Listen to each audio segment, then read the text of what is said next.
Once a land of fables, Aria was disconnected from the rest of Wraith, protected from the conflicts and troubles that plagued the rest of the world. Its people were well cared for by a plentiful land, nurtured by the energy of the flow. As the landscape changed, shaped by the passage of the flow, the transformation shaped the people of Aria as well. Its cheerful and carefree people have cultivated a culture rich in music, entertainment, and celebration. However, in recent times, the flow has become increasingly unstable, and a growing number of outsiders are entering Aria. The volatile energy of the flow is changing the landscape of Aria faster than ever before, bringing a sense of unease and confusion to its people. Amongst the uncertainty and disquiet, the traditions and festivals of Aria have become more important than ever before, bringing a measure of peace to the hearts of the people. Hello and welcome to the Lore Table. I'm your host, Teen Wolf, and today we are going to be doing the lore for Bravo, the Showstopper, and how he became a star. But we're going to start off his story talking about the Everfest Carnival. And, well, he was born into it, and the Everfest Carnival would travel throughout all of Aria to every single village, performing multiple acts that just brought joy to people's hearts. And as Bravo grew up, he'd get told stories of legendary adventurers and all of their friends going out and facing and beating these great mythical monsters. And he really liked those stories, and he wanted to incorporate it into his favorite thing in the world, his carnival that he grew up into. So, one day he came up with a new act where he would play a hero and his troupe would play all of his friends on his adventure, going to fight and defeat a legendary monster. And this act would one day become known as Bravo's Legendarium, and would bring more butts into the seat of Bravo's Carnival than ever before, and more people came into Bravo's troupe than ever before, making the Everfest Carnival become a staple of Aria. Eventually, Bravo would head back to a village he had been to multiple times called Aldvir, and after doing his acts, he decided to give himself and his troops a bit of a break. And one night at the local tavern, he found himself drinking, telling stories about his carnival life to people at the bar. And a duo from his troupe, Morgan and Gwen, came in and told him that they were going to have to leave because they had been called by Wayfinders to go to the Fractal Scar. And Bravo, in his mind, feeling something missing in his life, finally found something that would fix that missing part of his life. He would go on his own legendary adventure to fight mythical creatures and monsters. He was going to become a hero. And he asked Morgan and Gawain if he could join them. And they looked at each other, then looked back at him and told him, "We're leaving at noon." As they traveled throughout Aria to the Fractal Scar, they would go to villages, stop for a night, go to the motel, get something to eat and rest. And as they continued doing this, stopping from village to village as they slowly got closer to the Fractal Scar, it appeared that more and more people were walking in the opposite direction of the Fractal Scar, and the villages that they were visiting along the way were becoming more and more barren until they eventually found their way to their final destination, the Fractal Scar. Once they had made it to their final destination, the final village where the Fractal Scar was at, there was nobody there. Nobody except one lone Wayfinder, the one who had called them to the Fractal Scar. And he looked at them, congratulated them for making it this far, and told them how the Fractal Scar had come to be. One day, its people had repaired a massive sinkhole that had formed weeks prior, but one day, the earth started to shake and crack. And it didn't feel natural. It didn't feel like it was because of the flow. It felt like it was because of something else, something not natural.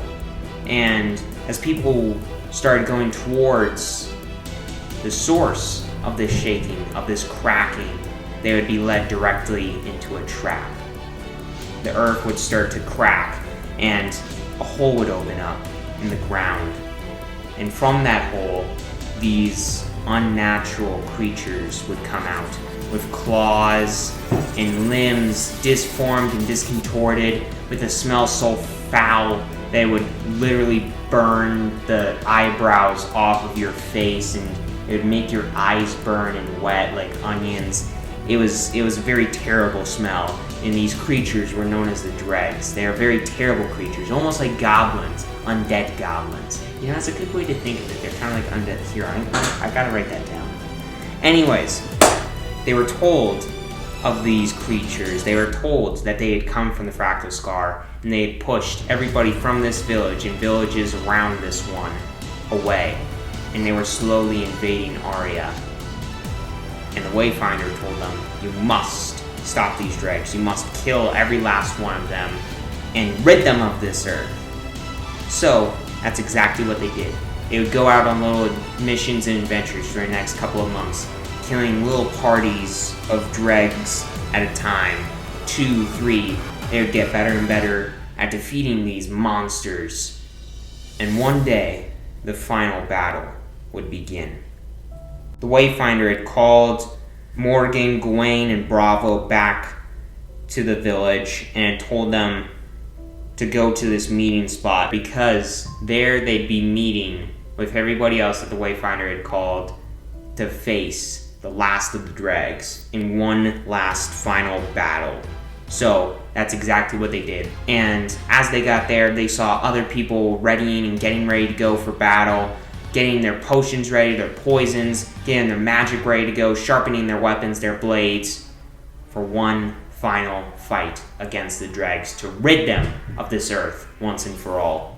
Dregs stormed the battle arena where all of these heroes and adventurers had been called to, rushing at them at a speed that they had not seen previously, a speed so unnatural for a creature with such contorted, disformed limbs, ripping flesh off of their opponents. The dregs seemed scarier and more threatening than ever before, in numbers larger than ever before.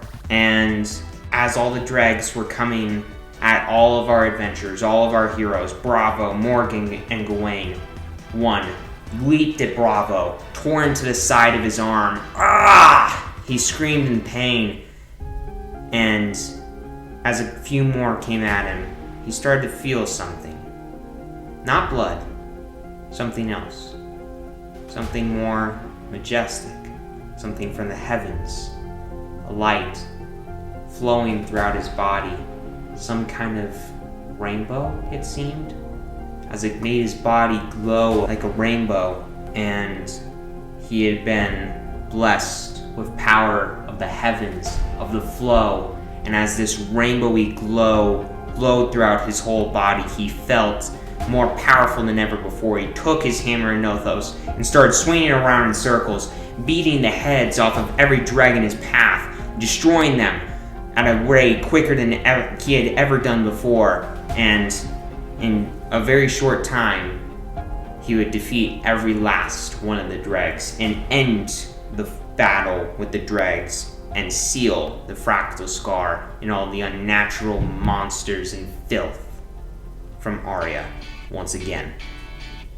After the battle had been done, Morgan, Gawain, and Bravo had gone back to the village. Peace finally restored. People from the village finally coming back, happy to have their home back, ridden of all the dregs. They thanked Bravo, Morgan, Gawain, all the other adventurers, and after telling stories, reenacting their fights, they were finally ready to go back home. Finally ready to go back to their carnival in Aldvir and start up their carnival once again. Ready to reenact the fights instead of do the fights. Once they finally got back home, Bravo felt like he had become more than he was before. He felt like he had finally found his purpose as a hero. and he was told by Amela that more scars were starting to open. They were getting calls from Wayfinders that more fractal scars were starting to open, more dregs, more monsters, more unnatural filth was leaking into Aria. And Bravo finally realized that he is meant to be the guardian of not only his carnival, but of all of Aria, and become the hero that he had been told of in stories as a child. He would finally become the star of the show. Thanks for watching, everybody. Hope that you enjoyed that little bit of lore for Bravo. Tried to make it as quick as possible. And yeah, that is our little bit of the lore table, our little bit of flesh and blood lore for this week, for this Friday. I will get some more lore at you next week. And with all that aside, hope that you enjoyed. Hit that subscribe button, hit that like button. It's completely free, you won't regret it. And for all that aside, see you next time, everybody.